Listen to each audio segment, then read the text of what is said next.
भारत के चार धामों के बारे में बहुत सारे लोगों को गलतफहमी है। जब हम चार धाम की बात करते हैं तो लोग केदारनाथ, बद्रीनाथ, गंगोत्री और यमुनोत्री का नाम जानते हैं, लेकिन वास्तव में ऐसा नहीं है। दरअसल भारतीय धर्म ग्रंथों में बद्रीनाथ, द्वारका, जगन्नाथपुरी और रामेश्वरम की चर्चा चार धामों के रूप में की जाती है। चार धाम यात्रा क्यों की जाती है? खैर, इसकी कोई निश्चित मान्यता नहीं है, लेकिन यह भी सच है कि चार धाम की यात्रा व्यक्ति को पापों से मुक्त करती है और साथ ही मोक्ष का मार्ग भी प्रशस्त करती है। तो आज के इस वीडियो में हम आपको छोटा चार धाम और बड़ा चार धाम यात्रा के बारे में बताएंगे, तो वीडियो में एंड तक बने रहिएगा। और अगर आपने हमारे चैनल द न्यूज़ 15 को अभी तक सब्सक्राइब नहीं किया है तो तुरंत सब्सक्राइब कर ले।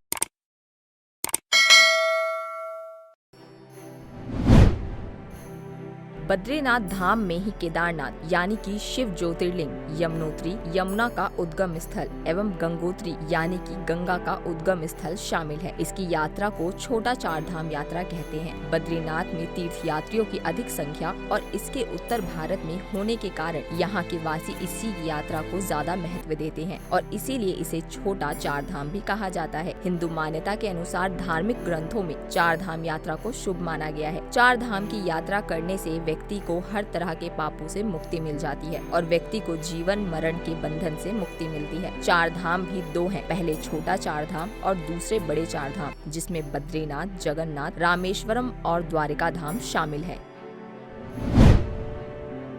ऊपर बताए गए चारों ही स्थानों पर दिव्य आत्माओं का निवास माना गया है। यह बहुत ही पवित्र स्थान माने जाते हैं। केदारनाथ को जहां भगवान शंकर का आराम करने का स्थान माना गया है, तो वहीं बद्रीनाथ को सृष्टि का 8वां वैकुंठ कहा गया है, जहां भगवान विष्णु 6 माह निद्रा में रहते हैं और 6 माह जागते हैं। यहाँ बद्रीनाथ की मूर्ति शालिग्राम शिला से बनी हुई है, चतुर्भुज ध्यान मुद्रा में है। यहाँ नर नारायण विग्रह की पूजा होती है और अखंड दीप जलता है, जो कि अचल ज्ञान ज्योति का प्रतीक है।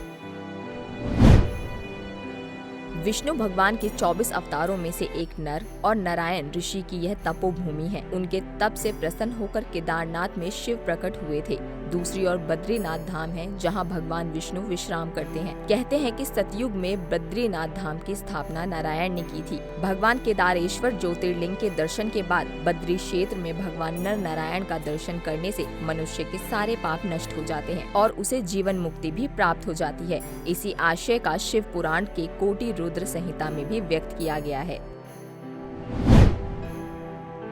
गंगोत्री, गंगा जहाँ से निकलती है, ऐसा माना जाता है कि स्वर्ग लोक से देवी गंगा धरती का उद्धार करने के लिए यहीं पर उतरती है। शिव जी ने गंगा को अपनी जटा से संचालित किया और उन्होंने नदी के रूप में गंगोत्री से बहना शुरू किया। गंगोत्री इसलिए हिंदुओं का एक प्रमुख तीर्थ स्थल है और सालों भर यहाँ पर देसी विदेशी पर्यटक आते रहते हैं। केदारनाथ, ऐसी मान्यता है कि जब पांडवों ने महाभारत युद्ध में अपने भाइयों की हत्या कर दी थी, तब उन्हें काफी दुख पहुंचा। भातृ हत्या के पाप से मुक्ति पाने के लिए पांडवों ने शिव भगवान की आराधना की, लेकिन पांडवों से नाराज भगवान शिव ने उन्हें दर्शन नहीं देना चाहते थे, जिस कारण वह केदार में जाकर बस गए। लेकिन पांडवों ने अपने दृढ़ संकल्प और भक्ति से भगवान शिव को प्रसन्न कर लिया, जिस कारण उन्हें भोलेनाथ द्वारा केदारनाथ की इस भूमि पर सारे पापों से मुक्ति मिल गई। यमुनोत्री, कहते हैं कि भगवान सूर्य की पत्नी के 2 संतान थे, यम और यमुना।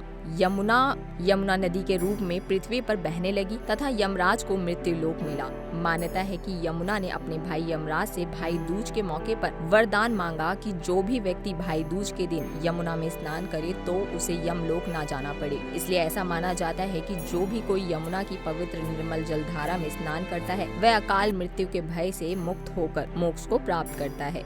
बद्रीनाथ, माना जाता है कि भगवान विष्णु की कृपा पाने का एक आसान रास्ता बद्रीनाथ से होकर जाता है। ऐसी मान्यता है कि जो भी भक्त श्री हरि विष्णु की कृपा पाने के लिए पूरी श्रद्धा से बद्रीनाथ पहुंचते हैं, भगवान विष्णु उनकी हर मनोकामना पूरी करते हैं। आपको बता दें कि ये चार धामों में से एक प्रमुख धाम माना जाता है। स्कंद पुराण के तीर्थ प्रकरण के अनुसार चार धाम यात्रा को महत्वपूर्ण माना गया है। चार धामों के दर्शन करने से हर तरह के पाप खत्म हो जाते हैं और सकारात्मक ऊर्जा भी बढ़ती है। ये चार धाम 4 दिशाओं में स्थित है, यानी उत्तर में बद्रीनाथ, दक्षिण में रामेश्वरम, पूर्व में जगन्नाथपुरी और पश्चिम में द्वारकापुरी।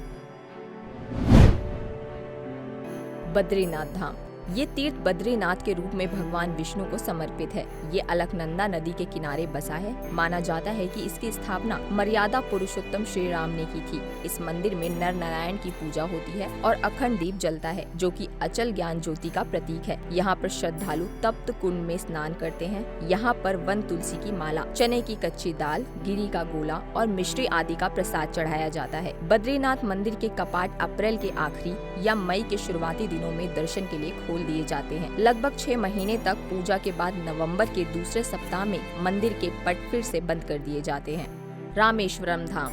रामेश्वरम तीर्थ तमिलनाडु के रामनाथपुरम जिले में समुद्र के किनारे स्थित है, जो कि भगवान शिव को समर्पित है। यहाँ शिव जी की पूजा लिंग के रूप में की जाती है, जो कि 12 ज्योतिर्लिंगों में से एक माना जाता है। यह हिंद महासागर और बंगाल की खाड़ी से चारों ओर से घिरा हुआ है और एक सुंदर शंख आकार द्वीप है। माना जाता है कि भगवान राम ने ही इस रामेश्वरम शिवलिंग की स्थापना की थी।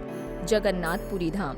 यह वैष्णव संप्रदाय का मंदिर है, जो भगवान विष्णु के अवतार श्री कृष्ण को समर्पित है। इस मंदिर में 3 मुख्य देवता भगवान जगन्नाथ, उनके बड़े भाई बलभद्र और बहन सुभद्रा है। ये तीर्थ पुराणों में बताई गई 7 पवित्र पुरियों में से एक है। यहाँ हर साल रथ यात्रा का आयोजन किया जाता है। इस आयोजन में दुनिया भर से भगवान श्री कृष्ण के भक्त आते हैं। यहाँ मुख्य रूप से भात का प्रसाद चढ़ाया जाता है। द्वारिकाधीश धाम। गुजरात के पश्चिमी सिरे पर समुद्र के किनारे बसी द्वारिकापुरी को 4 धामों में से एक माना गया है। ये भगवान श्री कृष्ण को समर्पित तीर्थ है। यह तीर्थ पुराणों में बताई गई मोक्ष देने वाली 7 पुरियों में से एक है। माना जाता है कि इसे श्री कृष्ण ने बसाया था। स्थानीय लोगों और कुछ ग्रंथों के अनुसार असली द्वारिका तो पानी में समा गई, लेकिन श्री कृष्ण की इस भूमि को आज भी पूज्य माना जाता है। इसका द्वारका धाम में श्री कृष्ण स्वरूप का पूजन किया जाता है। हालांकि दोनों ही 4 धाम यात्रा का विशेष महत्व है, लेकिन छोटे 4 धाम की यात्रा को एक ही धाम के रूप में माना जाता है। ये वीडियो आपको कैसे लगी हमें कमेंट बॉक्स में जरूर बताएं। बाकी इसी तरह की तमाम खबरों से रूबरू रहने के लिए आप बने रहिए द न्यूज़ 15 के साथ।